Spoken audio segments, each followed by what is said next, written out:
अब सवाल जवाब की मजलिस है। जो मेहमान भी चाहते हैं कुछ पूछना हो तशरीफ़ लाएं, आप कार्रवाई जारी करें। आसिफ अजीज़ न्यूहैम से तशरीफ़ लाएं और अपना सवाल पेश करें।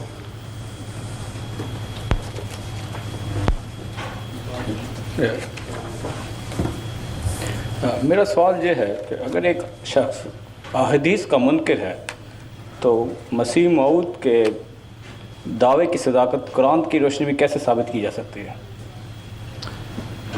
इस सवाल के दो पहलू हैं। अगर हदीस का मुनकिर है तो कुरान का 100% कायल भी ना रहा, पहला तो ये मसला है। उसको तो पहले कुरान का कायल करना ज़रूरी है, उन मानों में कि वो जो हदीस तो रोशनी डालने वाली कुरान की आयत हैं और हदीस की ज़रूरत को साबित करती हैं, उनको समझे बगैर बात मुकम्मल नहीं हो सकती।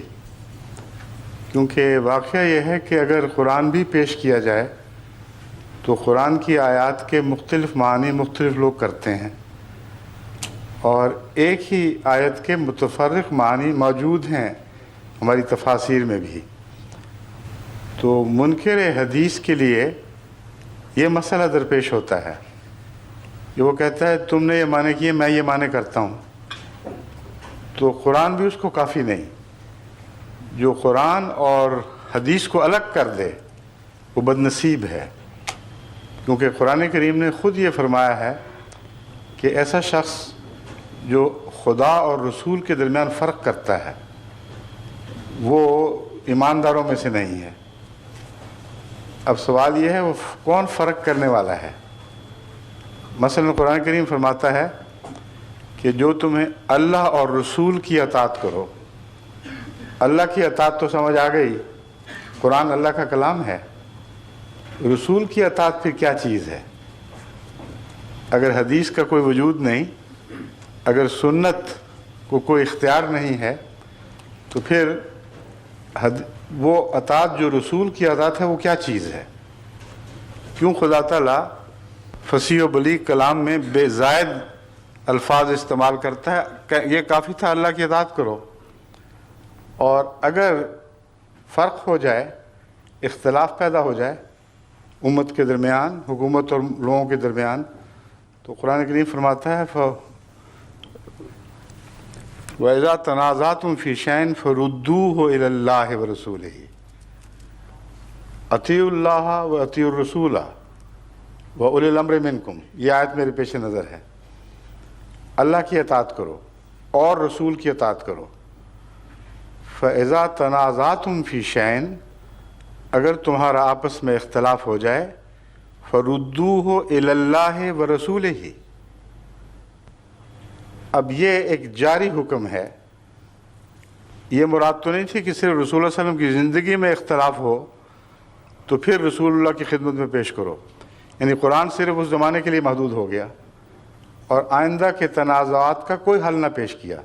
ये नतीजा निकलेगा ना इसका। तो लेकिन अगर बात के तनाज़ात पेश नज़र हैं तो अल्लाह की अताअत तो कुरान से मिल जाएगी, रसूल के सामने कैसे झगड़ा पेश करोगे?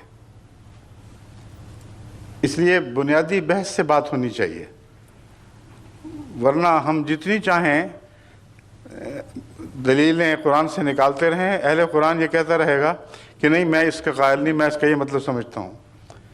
अगर हदीस तायीद कर दे और इंसान दलील के साथ हदीस का कायल हो तो उसके लिए फिर निकलने की राह कोई नहीं रहती।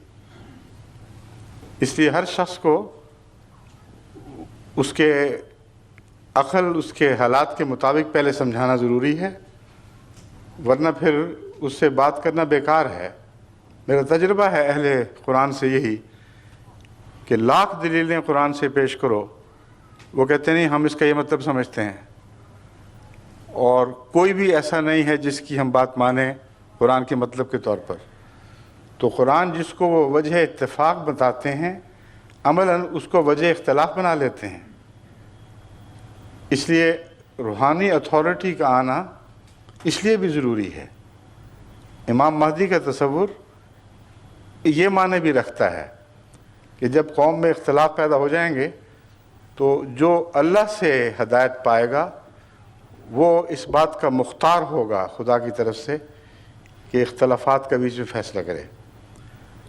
یہی وجہ ہے کہ احادیث میں منکرین حدیث کو فی الحال چھوڑیے، آپ تو منکر حدیث معلوم نہیں ہوتے، احادیث میں واضح طور پر مسیح کے متعلق بھی اور مہدی کے متعلق بھی حکماً عدلاً کے الفاظ استعمال ہوئے ہیں۔ وہ کیوں آئیں گے؟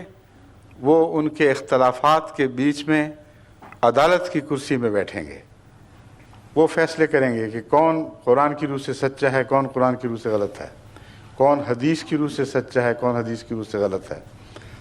بس قرآن کا نام رکھ کر وہ بظاہر یہ کہتے ہیں کہ اتفاق کی بنیاد قرآن پر ہے، حدیثیں چھوڑ دو تم اکٹھے ہو جاؤ گے، اور جب قرآن پر آتے ہیں بغیر حدیث کے تو کسی آیت کے مطلب پر بھی وہ اکٹھے نہیں ہوتے۔